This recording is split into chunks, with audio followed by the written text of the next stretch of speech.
मित्रांनो, लग्नानंतर होईलच प्रेम ही मालिका सध्या जबरदस्त वळणावरती आहे. या मालिकेच्या पुढील भागामध्ये आपण बघणार आहोत. काव्याच्या डोहाळजेवणाचा कार्यक्रम उरकलेला असतो. तिकडे आर्या ही जीवाला मिळवण्यासाठी आता कुठल्याही थराला जायला तयार झालेली असते. हा कार्यक्रम उरकल्यानंतर सगळेजण बोलत बसलेले असतात. यावेळी काव्याची आई शारदा काव्याला विचारते की तुझी परीक्षा कधी काव्या.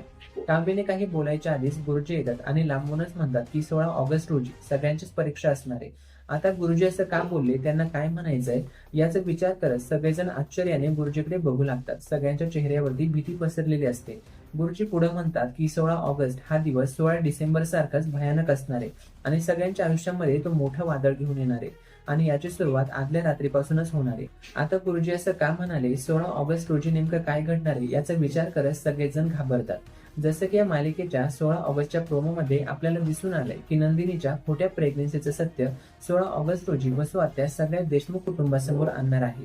काव्याला हे कळाल्यानंतर तिला मोठा धक्का बसेल.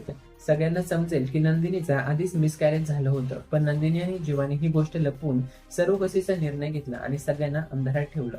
आता मानिनी यामुळे खूप भडकताना दिसते आणि ती नंदिनीच्या जोरदार थोबाडीत मारताना आपल्याला दिसून येते. दरम्यान काही प्रेक्षक असा अंदाज लावताना दिसून येत आहेत की मानिनीला हे सत्य अगोदरच समजलं होतं.